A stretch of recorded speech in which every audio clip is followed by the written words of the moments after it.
Good morning, sir. Today I'm going to discuss about the three topics.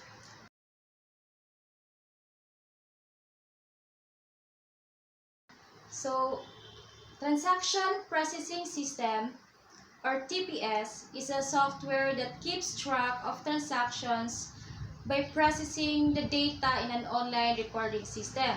So there are two types of transaction processing system. One is a batch processing, two is a real-time processing. So batch processing is when cluster of transactions are refined simultaneously using a computer system. So this method, although designed to be efficient for breaking down bulky series of programs, has a drawback as there is a delay in the transaction result. While in real-time processing, it carries out its transaction exclusively. So this method ensures a swift reply on the condition of the transaction result. So it is an ideal technique for dealing with singular transactions. So there are also several features involved in a good TPS or transaction processing system. So one is a performance, two is a continuous availability, three is data integrity, four is ease of use, five is modular growth, six is controlled processing. So performance is a concept behind the use of transaction processing is to efficiently generate timely results for transactions. Effectiveness is based on the number of transactions they can process out a particular time. While in continuous availability, the transaction processing system should be a very stable and reliable system. So that must not crash easily. So the disruption of TPS is an organization can lead to work disturbance and financial loss. Data integrity. So the TPS must maintain the same method for all transactions processed. The system must be designed to effectively protect data and overcome any hardware or software issues. Well, ease of use, the TPS should be encouraged the use and also decrease errors from inputting data. So it should be structured in such a way that it makes it easy to understand as well as regarding users against making errors during data entry. In modular growth, the transaction processing hardware and software components should be able to be upgraded individually without requiring a complete overhaul. And controlled processing, only authorized personnel, staff, members, or employees should be able to access the system at a time. Ease of use, the TPS should be encouraged and use only decrease errors from inputting data. So it should be structured in such a way that it makes it easy to understand as well as guarding users against making errors during the data entry. While in modular growth, the TPS hardware and software components should be able to be upgraded individually without requiring a complete overhaul. While in controlled processing, only authorized personnel, staff members, or employees should be able to access the system at a time. So, how does a transaction processing system work? So, in processing in a batch, transaction requires data collection and batch grouping. So, data collected are stored in the form of batches and may be processed anytime. So, this long establishment technique was used widely in the absence of infotech. While in processing in real time, recent technology innovation give rise to real-time processing. Real-time processing ensures instant data processing with the aim of providing a quick verification of the transaction. It may It is highly versatile as it can work uh, it is highly versatile as it can work effectively as a multi-user interface and can also be accessed anywhere when there is an online network. There are also components of transaction processing system. So first is inputs, second is processing, third is storage. So in inputs, there are source documents gotten from the transactions which serves as inputs into the computer's accounting system. So examples are invoices and customer's order. So processing, this requires the breaking down of information provided by the inputs, while in storage, this is saved information in transaction processing memory. It may be in the form of ledgers. And the other example, and there are also several examples of transaction processing system. First is the TPS or transaction processing system accumulates data about transactions and also initiates processing that transform stored data. So examples include order processing, employee records, and hotel reservation system. Well, the second is batch transaction process. Examples include bill generation and check clearance. The third is examples of real-time transaction processes are the points of sale terminals and microfinance loan system. In transaction processing system, there are also a limitation. So the limitations are managing operations with the transaction processing system can be complicated if the company is not big enough to efficiently use the transaction processing system. The second is a transaction processing needs both hardware and software components to efficiently manage high data volume. So this capacity makes transaction processing systems susceptible to software security breaches in the form of the virus and faulty hardware issues such as power outage can disrupt the whole system. The third is that effective integration of a TPS or transaction processing system in a company operation requires skilled personnel.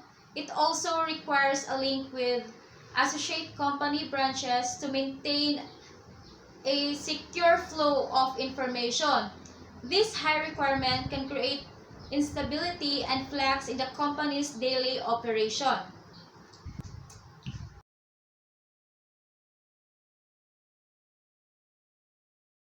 Decision support systems are interactive software-based systems intended to help managers in decision-making by accessing large volumes of information generated from various related information systems involved in organizational business processes such as office automation systems, transaction processing systems, and etc. So the decision support system uses the summary information, exceptions, patterns, and trends using the analytical models. So a decision support system helps in decision making but does not necessarily give a decision itself. So the decision makers compile useful information from raw data, document, personal knowledge, and or business models to identify and solve problems to make decisions. There are two types of decisions. One is program decisions and two is a non-program decision. So program decisions are basically automated processes generated routine work where these decisions have been taken several times. And also these decisions follow some guidelines or rules. For example, selecting a reorder level for inventories is a program decision. So, while in non-program decisions occurs in unusual and non-addressed situation. So, it would be a new decision. There will not be any rules to follow. These decisions are made based on the available information. These decisions are based on the manager's discretion, instinct, perception, and judgment. For example, investing in a new technology is a non-program decision. So, decision support system generally involve non-program decisions. Therefore, there will be no exact report, content, or format for this system. So, reports are generated on the fly. The characteristics of a decision support system is to support for decision makers in semi-structured and unstructured problems, support for managers at the various managerial level, ranging from top executive to line managers, support for individuals and groups. Less structured problems often require the involvement of several individuals from different departments and organizations level. Support for interdependent or sequential decisions. Support for variety of decision processes and styles. Decision support systems are adapted over time. Benefits of decision support systems are improved efficiency and speed of decision-making activities, increases the control, competitiveness, and capability of futuristic decision-making of the organization, facilities interpersonal communication, encourages learning or training, since it is mostly used in non-program decisions. It reveals new approaches and sets up new evidences for an unusual decisions. So it helps automate managerial processes. There are also components of decision support system. So one is database management system, 2 is model management system, 3 is support tools. So, in database management system is to solve a problem that necessary data may come from internal or external database. So, in an organization, internal data are generated by a system such as transaction processing system and management information system. So, external data come from a variety of sources such as newspaper, online data services, databases, or financial marketing, human resources. While in model management system, it stores and accesses models that managers use to make decisions. So such models are used for designing manufacturing facility, analyzing the financial health of an organization, forecasting demand of a product or service, etc. So the support tools like online help, pulls down menus, user interfaces, graphical analysis, error connection mechanism facilitates the user interaction with the system. There are also several ways to classify DSS. One is text-oriented DSS. It contains textually represented information that could have a bearing on decision. It allows documents to be electronically created, revised, and viewed as needed. 2 is database-oriented DSS. So, database plays a major rule, here it contains organized and highly structured data. The three is spreadsheet-oriented DSS. It contains information in spreadsheets that allows create, view, modify, procedural knowledge, and also instructs the system to execute self-contained instructions. The fourth is solver-oriented DSS. So it is based on a solver, which is an algorithm or procedure written for performing certain calculations and particular program type. So, and rules-oriented DSS, it follows certain procedures adapted as rules. Procedures are adapted in rules-oriented DSS. Export system is the example. While in compound DSS, it is built by using 2 or more of time 5 structure explaining above. There are also types of DSS, and those are status inquiry system, data analysis system, information analysis system, accounting system, information analysis system, accounting system, and model-based system.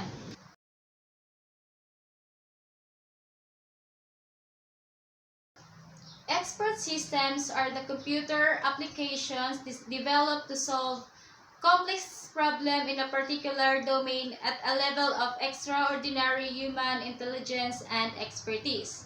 The expert systems are capable of advising, instructing, and assisting human in decision-making, demonstrating, deriving a solution, diagnosing, explaining, interpreting inputs, predicting inputs, justifying the conclusion, suggesting alternative options to a problem.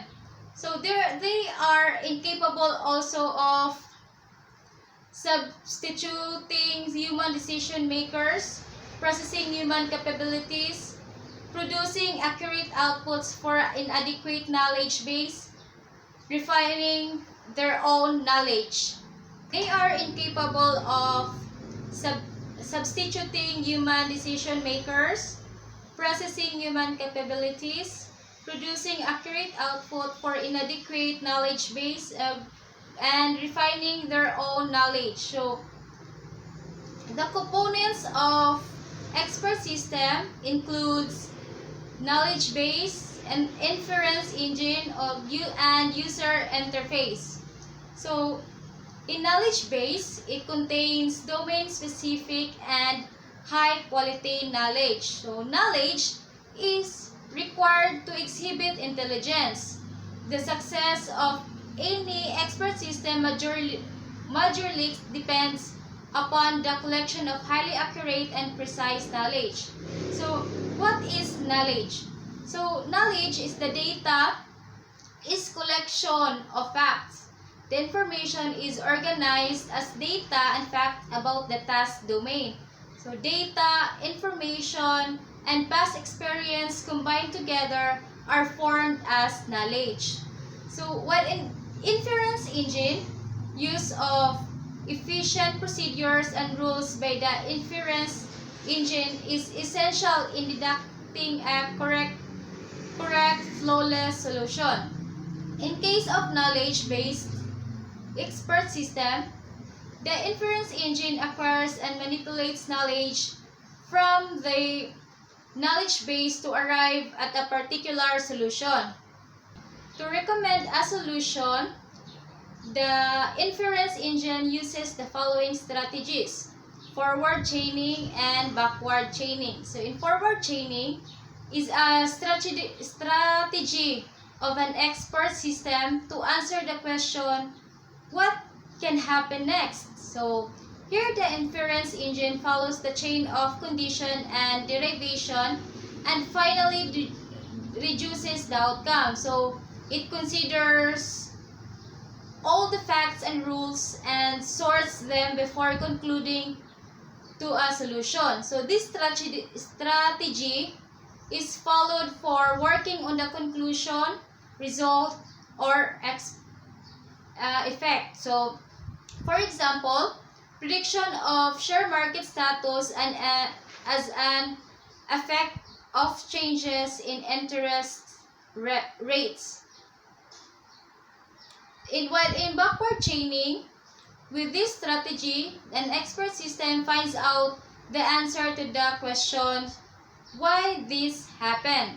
So on the basis of what has already happened, the inference engine tries to find out which condition could could have happened in the past for this result. So this strategy is followed for finding out cause or reason. For example, diagnosis of blood cancer in humans. User interface provided interaction between users of the expert system and the expert system itself. It is generally natural language processing so as to be used by the user who is well versed in the task domain. The user of the expert system need not be necessarily an expert in artificial intelligence. No technology can offer easy and complete solution. Large systems are costly, require significant development time and computer resources. So, expert systems have their limitations, which include limitations of the technology, difficult knowledge acquisition.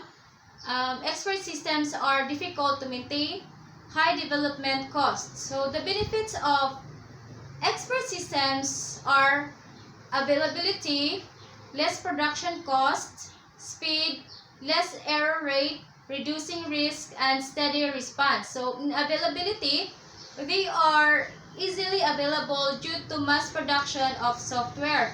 But in less production cost is reasonable. This makes them affordable. Well, in speed, they offer great speed.